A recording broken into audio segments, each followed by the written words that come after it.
Evening. Helen for You Fit Studio. Doing this. Going to shut the doorway to the barking with it. Oh yeah. Joyce is still being at home. Alright, it's Friday night. It's go live time. I can give it a couple of minutes. Whew. How to overcome challenge is, wow, Isabel in Let's Went Flame. Hello everyone. It's number 501. What happened there? Hey Karen. Hello. Hello there. Go on, Mrs. Doubtfire. Hi Heather. Oh, it's been ages. This is Heather. That picture reminds me of that picture you sent me of someone who does the walk with the bags across the water. It's me. Oh gosh. All right. Oh, got more. Yoy. Pooja Patel. Pooja, you missed last night. Where are you at? You can see I'm trying to control the frazzle of my hair. The heat is frazzling it to the 9th degree. Hey, Avni. I was laughing, she knows what I mean. Seriously, you ever been in a photo where someone takes multiple photos, but in all of them you're doing something really odd that seems like if you did them very fast like a flip book, it still doesn't make any sense. Like what on earth body positions you're getting yourself into. Karen saying you say I look like Mrs. Bamford. That's not friendly. I was talking about me. I was going, hello there. I like a hello there. I love a Mrs. Doubtfire impression, me. Sorry, what Pooja put out? I was date nighting after 3 months. That's a long time to wait for a date night. 3 months. Hope it was especially good for a date night. Jesus, 3 months. I want flipping limo. Not gonna go anywhere. Go around the block and come back. Hey, Nazreen. We like this. So recovery came last night anyway, because I've had some interesting responses today. I am dead, Helen. The outdoor Met killed me. What do you think, Helen? Do you think I look even more tanned than today? I think I do. I think it's developing. I'm developing my tan. Right. So, how to overcome challenges. This is a big statement, isn't it? Like I'm going to resolve any challenges you may have just in this next 30 minutes, straight off the bat. It's going to be epic. Resolve all, as they say. Well, so it goes. Heather, feel free to chip on or in, either way. Chip in at any point where you feel appropriate.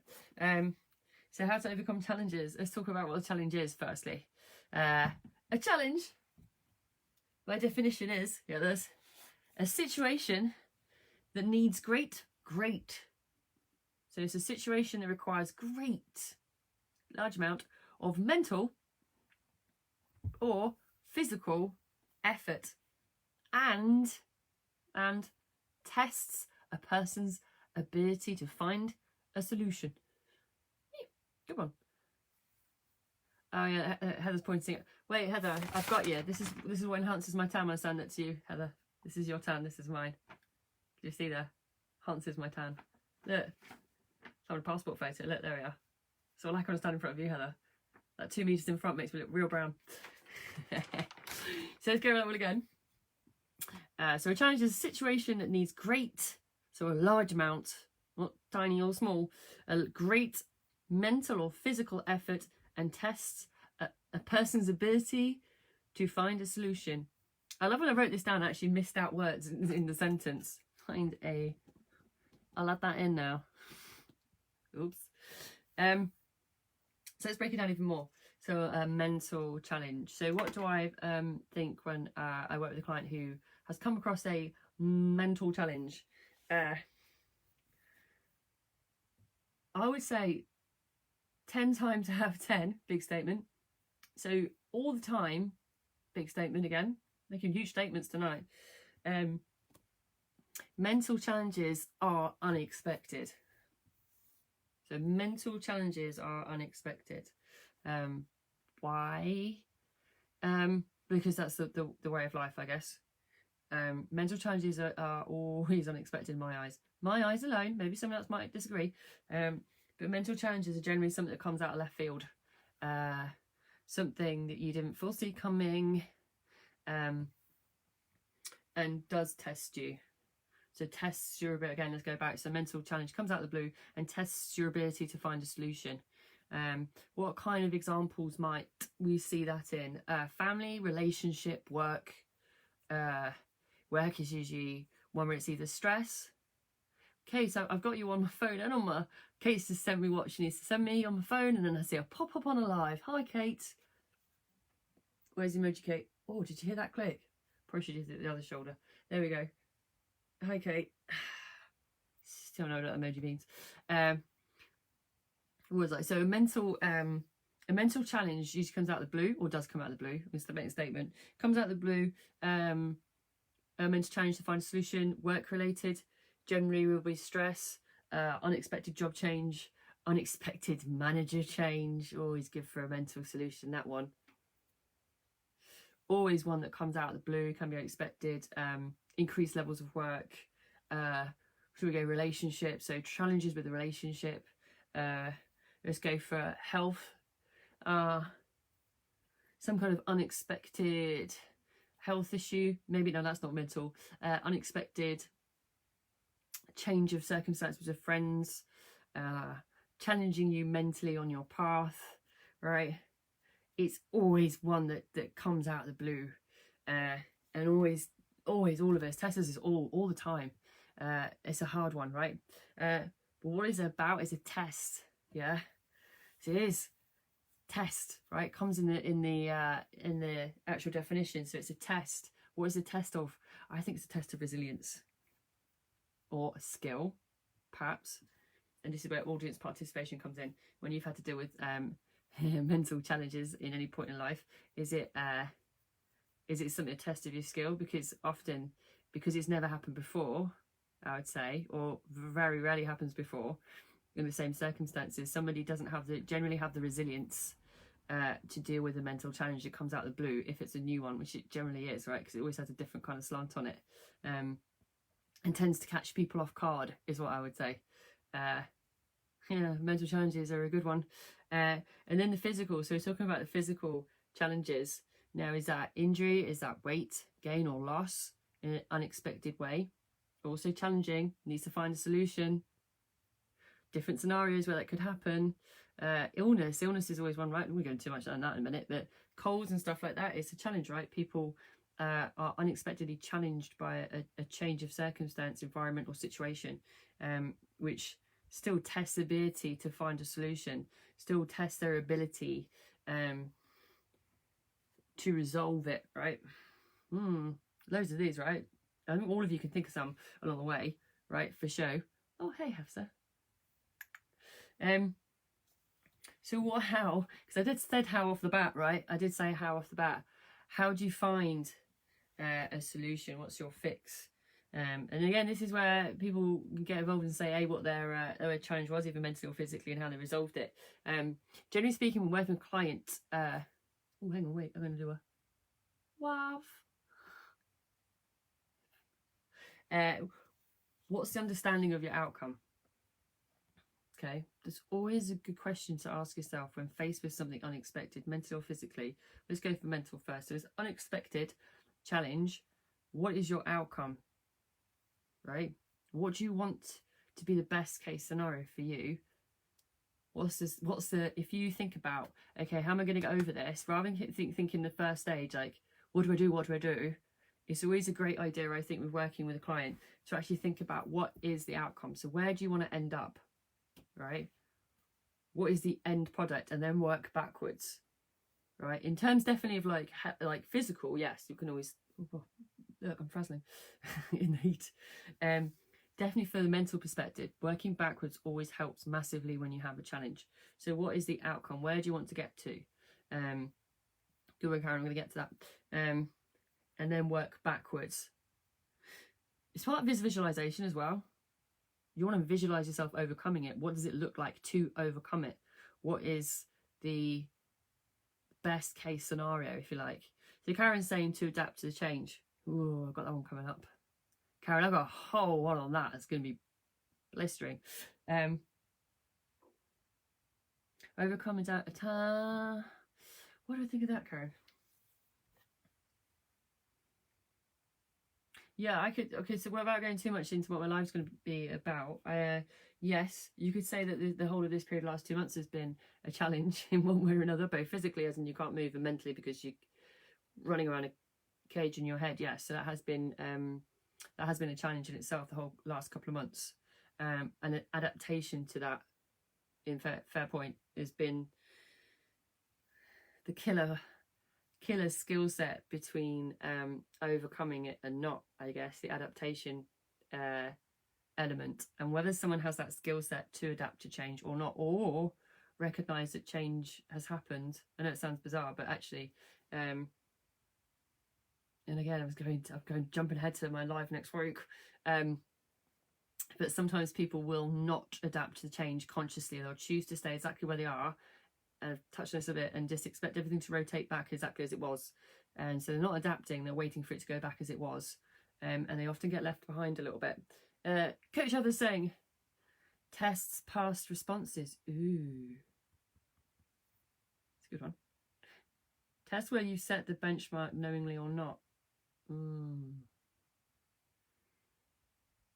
I don't know if it does, actually, Heather. I'm not sure. And you, like, maybe you can explain a bit more. So the thing about adaptation, as Karen's pointed out, or challenges, is that often we've not been put in the situation before. There might be something quite similar that you can pull on, but it might be it tests the effectiveness of previous responses. So how effective was your previous response, and how quick were you to put it into place? That will often dictate how able somebody is to get past the challenge, I think. It's good thought process, though, I would say that. Because when I talked about resilience, when you're talking about mental resilience and dealing with challenges, generally speaking, I say to clients is that this is great, let's consciously talk about how you're dealing with this right now, because more often than not, it's going to happen again. So it's a fair point. If it's happened before and you can pull on it, it's probably going to happen again, right? Because our thought processes are the same, right? In certain situations, when we come up against them, we tend to go to a pattern, right? I know I do. What about you, Heather, or Karen, right? Or Kate, right? We're all creatures of habit, I think. So thinking along those lines, if we're all creatures of habit, does that mean that we always habitually respond in the same way? Maybe initially, but how you become aware of that and how you adapt and change that moving forward could be a huge marker of whether or not you overcome something. So Karen says, I like the idea of visualization, what you want the end result to be.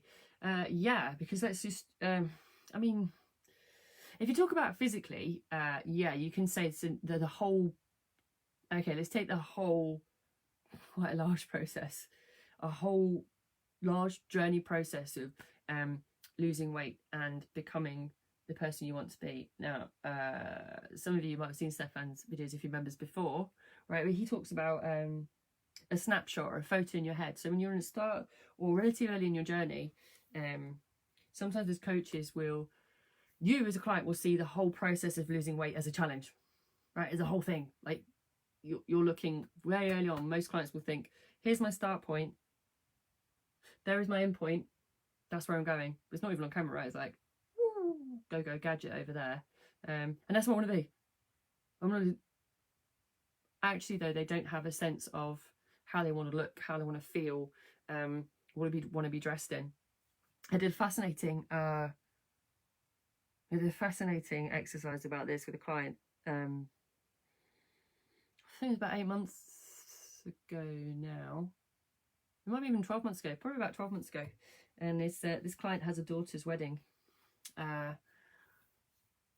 And she was at the stage where she's like, I've got a long journey to do to get to where I want to, because I'm giving my daughter away, I'm going to be centre of attention, I will look fantastic. And I was like, okay, well, rather than just focusing on a number, like this is the number you want to get to, let's start to visualize it. So let's paint a picture together.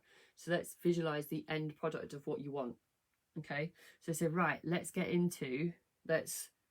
Go from the moment, right? So let's go from getting ready with your daughter, seeing how beautiful she looks, describe it to me. And she went through the whole process. Do it, like being there with the hairdresser, doing her hair, sitting, watching it, observing it all, imagining herself in the situation, to driving up to the ceremony, getting out of the car. Like we even run through, she hadn't bought the dress, like running through what colour is the dress, what's the hat look like, what does the heels and the bag match, have you got a bag? She went through it all. She even like she really got into it. It was fantastic. It was brilliant. And she then kind of took over, and she's like, imagine get out of the car and all the photographers are there and the first photos. I'm gonna be so proud because I'm gonna feel amazing. I was like, great. And what happens next? I'm gonna walk up to church, I'm gonna open the doors, and then the whole family's gonna see me. I'm gonna be so proud to walk her down, and I'm gonna feel amazing, right? She got quite emotional, which is quite understandable. And is she at that place now in terms of her weight? Yes. And what happens is that sometimes when she's overcoming a challenge as part of the journey, we'll pull on that, and I'll say to her, let's talk about the turquoise dress, right? Because that's what she visualized. She visualized the turquoise dress, and as soon as I say that, she takes herself back to that conversation automatically.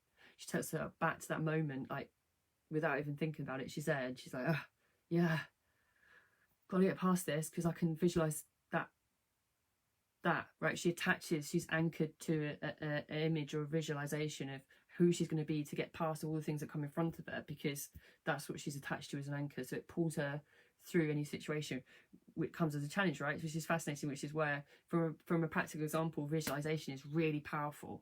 But then that's the thing, if you take somebody through that exercise and equally also take one through the exercise, he says, I want to be a size 10, there's you can see how that has less attachment to a visualization. Because like someone's going to say, if I size 10 me, I still say, great, okay. And what does it look like? What are you wearing? Where are you when you picture yourself? How do you carry yourself? Who are you with? Right? How do you feel? How do you carry yourself? Everything. Like I want the whole picture, because 10 is a number. You say it's clinical, whatever. But actually it doesn't have texture. Almost with visualization has a texture to what somebody wants to be. And then like we actually did literally plan it backwards. After we did visualization, we planned backwards, right? Okay, so we've got X amount of months. What does this month look like? Okay, great. So we've got to this point. What does this month look like? Okay, we went through also said, right, okay, we all the way down to what does the next month look like, the next 2 weeks and this next month, right? Because we could plan it all the way up to go live, right? Which is the turquoise dress. So Karen, my work stress last year, my boss was totally gone, and I totally understand why there was a problem now. Yeah, that's also reflective as well. The secret is an interesting one. Maybe Karen, you can talk about this. I'm not sure about the secret. I've never actually. I'm going to tell you a secret now. I get the gist of it. I've never actually. Oh, this is a bad one. Confession. I've never actually read it all the way through.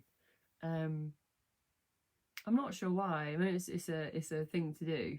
I find myself only using it when I'm looking for a car parking spot. If I'm absolutely 100% honest, I'm driving into car park saying, visualize the parking spot, because that's what someone explained to me once. Like, if you visualize the parking spot, it will arrive. And so I visualize it before I drive in. Like, it's going to be right there, perfectly spaced. I guess that's still kind of working, right? It's overcoming a challenge of finding somewhere to park.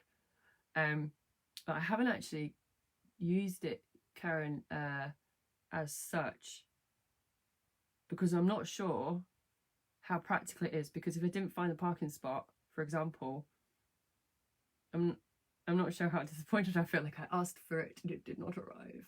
I think which has happened, and then I might feel a little bit disheartened. I don't know. But yeah, I think I need to. Law of attraction is also a similar thing. Hi, Dexter. So yeah, it's an interesting one. Visualization overcoming challenges. Yes, it is. Now we kind of touched on it a little bit, and we're kind of doing this now a little bit as well. Now, what do I think? The overcoming challenges, and Karen's actually kind of touched on a little bit. So why do people move from Hafsa's like, is it on Instagram? Is it on Facebook? We're here. Hi Hafsa, thanks for joining Facebook. We've touched on it, and it combines, I guess, for me, two ways of looking at things. I do think that to overcome a challenge, a real one, right? So let's go back. A situation that needs great mental or physical effort and tests a person's ability to find a solution. So if it's a test to find a solution, I would say almost 99% of the time, because it's such a great in this definition for most of us, when it really is a challenge, a great test, it does require both internal and external reflection. Now, Karen's kind of touched on some work stress previously, and there's clearly been some reflection work on that, and she can now see where this might have been impacting her, etc., without me going on knowing in the details, right? But the thing is, there's two-part things for me. Number one, which is one that people generally are not comfortable with, me included, definitely in that camp, is asking for help. Okay. I don't know if this is necessarily like a British thing or a person thing. We seem to be under the belief somehow that we are superhuman, or I love this word, should. That'll also come up next week. Should be infallible. That somehow we have the coping mechanisms within ourselves at any given time to deal with anything that might come up in life, that we just be able to deal with it. We're meant to be able to deal with it. We should be able to deal with it, right? And is that true? I think Sam's worked on me. Well, what year are we on now? 6 years? Yeah, 6 years. 6 years of Sam work beavering away at me. Please ask for help. Okay. Why didn't you ask for help, Helen? I don't want to. To try. I don't want to. Yeah, 6 years. He's a patient man. And do I ask for help now? Yeah, it's painful. It's like a plaster coming off real slow. Oh, it's that first corner when I've kind of consciously think, right, I've got to ask that. I'm like picking the corner on the plaster, going, hey, that's I'm not liking the feeling of this. This is going to be painful. And then you get to it, and you're like, there it goes. It is for me, and a lot of people, a bit awkward and painful. Yeah, I'm with you, Hafsa, in that statement. So Hafsa is saying asking for help is the hardest thing. Yes, and I know why for me it's personally, I think there's some element of judgment. Like, I think I will be judged for not having the ability already to deal with this situation. Like, I'm meant to already have the ability somewhere to deal with this, and that somehow I'm letting myself down in not having it, and that probably leads into shame. Is a strong word, and yet if you read or listen to Brené Brown, it's a big one, right? Shame. It's like a judgment and shame kind of go together a lot of the time. And when I speak to clients about it, asking for help is like an admission of guilt, that somehow they're ill-equipped to deal with something that's happening. Like, they are meant to be, like, again, they're meant to be bulletproof, and we're not. Like, downright, the truth is, we're not meant to be bulletproof. We are meant to be valuable human beings. Otherwise, we'll all be the Terminators. We are meant to ask for help. Now, what does help look like? Okay, coach. Yes. If you look at external factors, if it's a coach or another, I was going to say human being, but of course it would be human being, another person, maybe outside of the situation, because that's really important when you're trying to find a solution that's either mental or physical, but really I'm probably focusing on mental right now. If you're coming a mental challenge, it always, I think, requires somebody outside your immediate circle. Why? Because they can reflect back to you without an emotional attachment, without any preconceived ideas of how you have dealt with something before, etc. Another person. So Hafsa, acknowledging you need help has to be realised first within yourself. First step, feel guilt, shame, lack of strength in dealing with something. Ooh, I lost the internet on. Oh no, I'm back. Oh, I hope we're past these moments. I feel like we're past these moments where I keep losing internet, but you never can tell, can you? So let's just revisit that from Hafsa, if I can. Right. So, in order to step. Okay, my iPad's doing something crazy. I haven't got past the fact where I can't use technology. This is what's happening.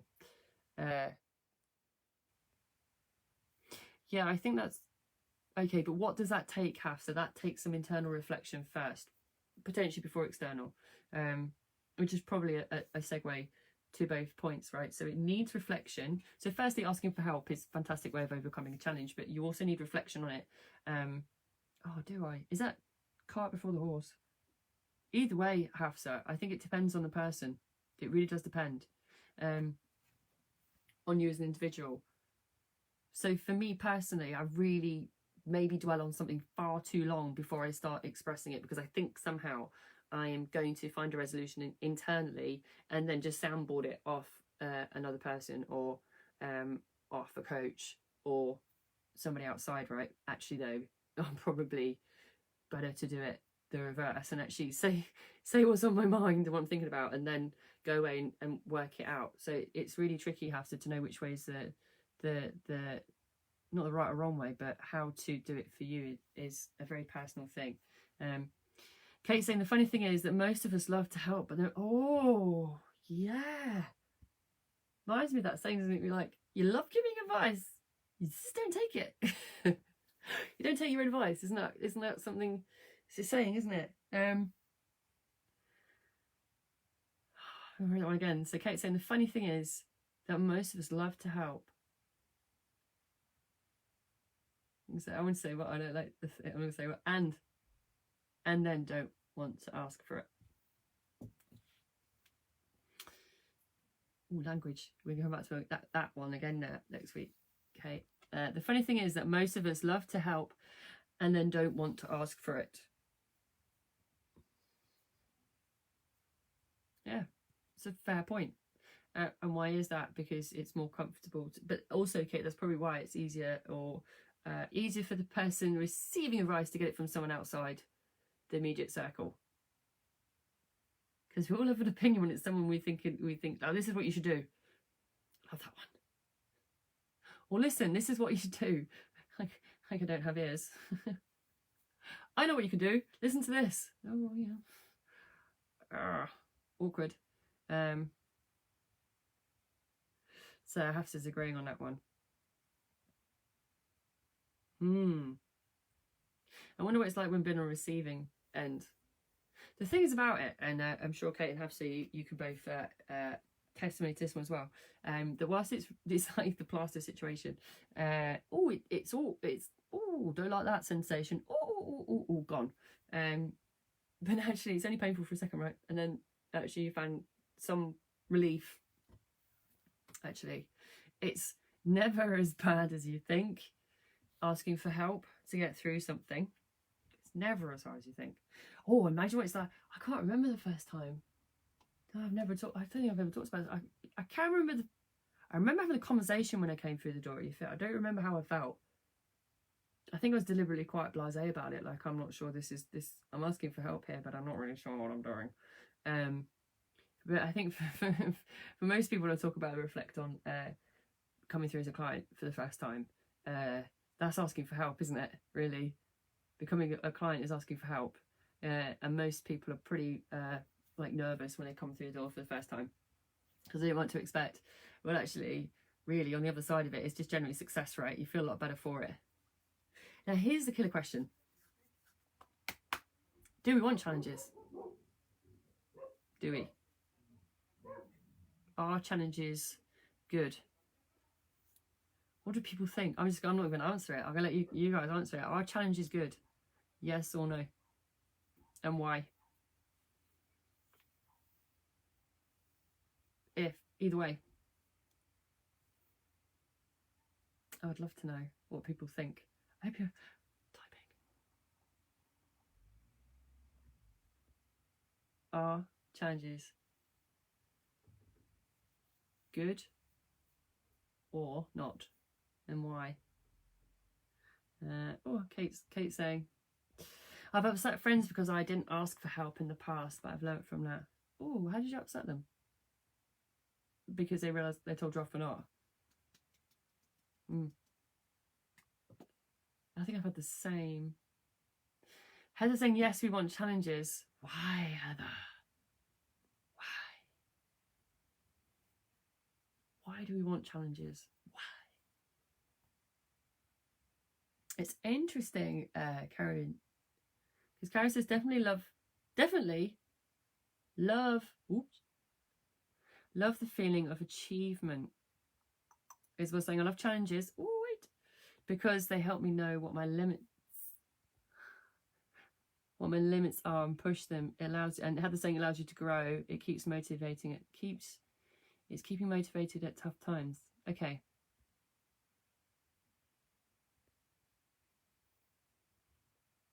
Interesting. Because when I was doing my old definition search, there's other definitions as well that were not about, particularly about this topic. We're saying a sense of winning. To overcome something is to win. And then look back and go, aha, I beat you. I succeed. I'm not against it. I think it's also true. I don't think it's untrue. I'm just wondering if it necessarily means you win at the whole game, or it's a part of it.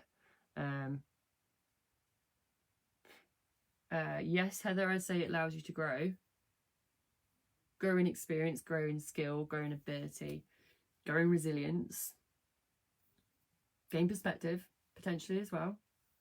Being able to look back and say, actually, yeah, I overcame that. It's great, and I know what to do next time it happens. I will not be done by you again. And Karen, needs to see how you keep motivated. Isabel saying, I can then push harder next time and know I can do it. True. I definitely, from a physical challenge point of view, yes. Mental challenges, I guess, is the same as saying it's a resilience thing. I become mentally stronger, as well as physical challenges are exactly that. But mental challenges are different. You become stronger mentally at dealing with stuff. It's like being really challenged mentally makes you just nails, right? Kate saying, if you try and be positive from a challenge, then it can be a learning curve. Ooh. Kate saying, if you try and be positive from a challenge, then be a learning curve.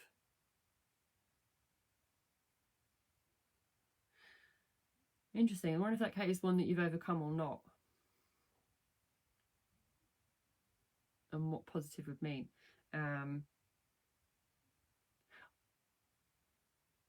I saw this, I've seen some people seeing this analogy where it says fail. And it's first attempt in learning. Right? So here's an interesting one. All challenge, if you think about that, fail me is a way of saying it's a first attempt in learning. Which is also how Brené Brown looks things as well, actually. Oh, you're meant to always overcome everything that comes our way. Interesting. I've done this as how to overcome, and maybe actually the reality is that we're not meant to overcome everything, because that's how we learn. So when we come at it again, we can look back and say, okay, this is my first attempt in learning, and this is how it went. So this time it's going to be different. How so? I think facing challenges now has been easier to deal with since being with UFIT. You guys have challenged me on different ways, not just psychological, physiological. How's the heat and the dryness of my mouth?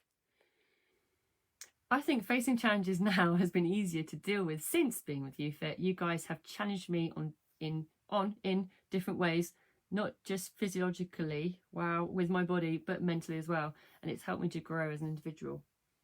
I think you can get both. Like when we're really going at it, half so, and I can see you going, I think it's both mentally and physically when you're in the zone, when we're training you, because there's a moment where your eyes just stop moving. You just stare into what appears to be the distance, which I think is you visualizing the end result, actually, of just getting through the set, because you just suddenly, you just like, you get fixed on somewhere, which I'm sure is not even in, it's somewhere behind me, somewhere into the distant future. I'm like, oh yeah, she's there. And then Sam and I look at each other and go, which is sign language for good.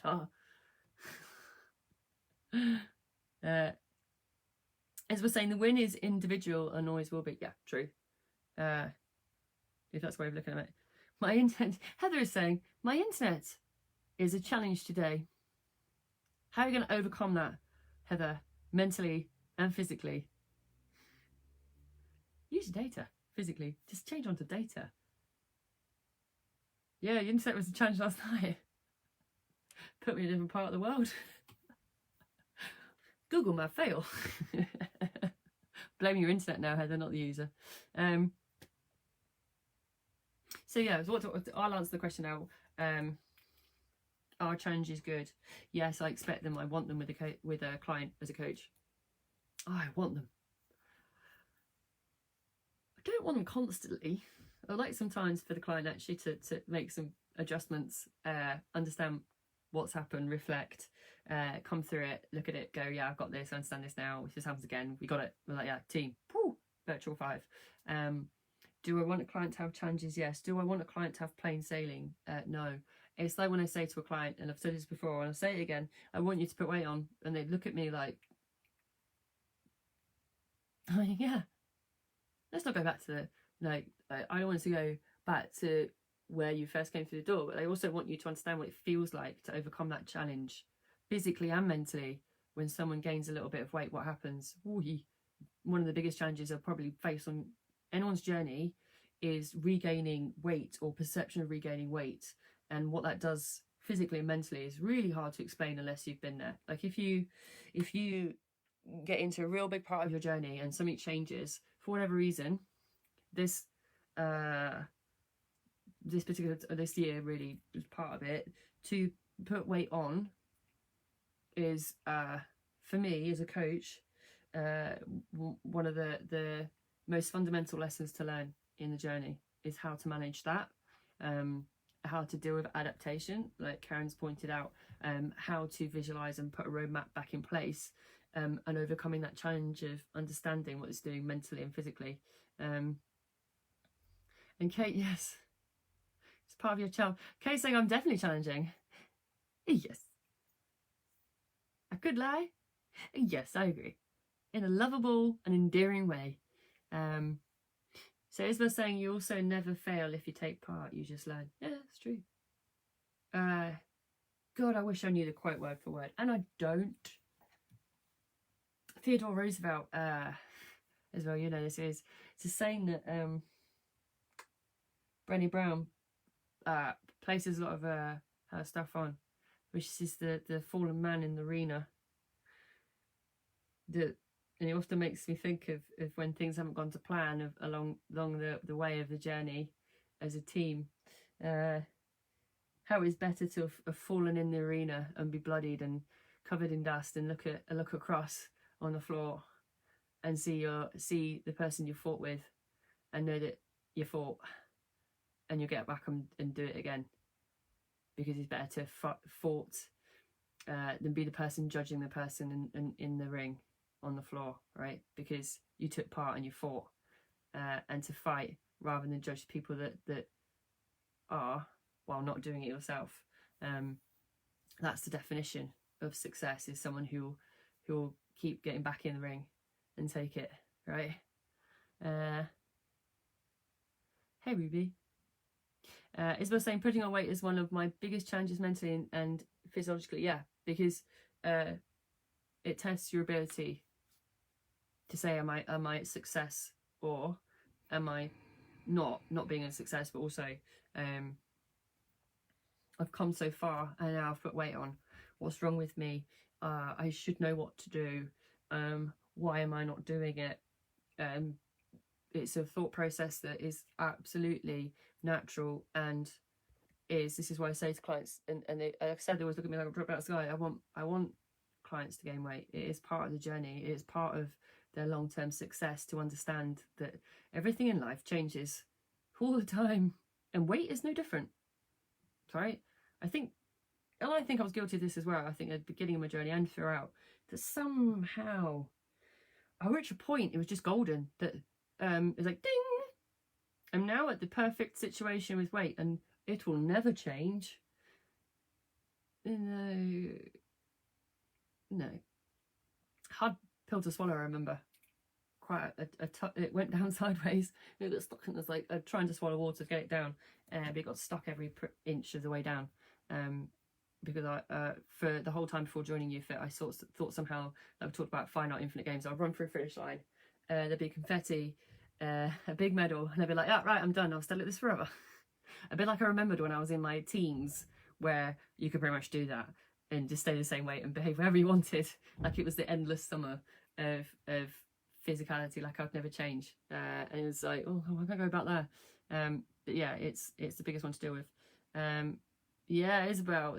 Yeah, that's right. So I was just talking about Theodore Roosevelt's quote. So Isabel's saying, you've got to be in the ring before you can critique me. Whew. Yeah, feel that one. Good one. It's true. You've got to take part to feel it, to know it. Because arguably to be in a position to criticise when you don't understand is hard, right? So Karen's saying, Thomas Edison didn't fail but found 1,000 ways to not make a light bulb. Yeah, it's true. Never repeated that, did he, Karen? Well, probably. Well, you did actually. I wish I had like ding moments. A bit like when I realised that I would never stay the same weight for the rest of my life. Ding. Ugh. So let's recap. 'Tis the time. Whew. This went on a lot longer than expected. So the challenge. What is a challenge? A situation that needs great mental or physical effort and tests a person's ability to find a solution. So it's either mental or physical. It could be a physical challenge or a mental challenge. Both require, we can use different ways of looking at it. We talked about visualization and the power of attraction, or the secret. And disclose the secret as I've not read the secret. So understand your outcome. Where do you want to be at the end of it? What is success of overcoming a challenge? What does it look like? What does it feel like? The whole example I gave of visualization with a client and working backwards, right? So you can work backwards. Once you know what it is you want to, what's on the other side of that? What's on the other side of the hurdle? Whatever it is, what does it look like? What does it feel like? Talked about asking for help. Ouch, it hurts. And yet it's so useful and works, which is killer, isn't it?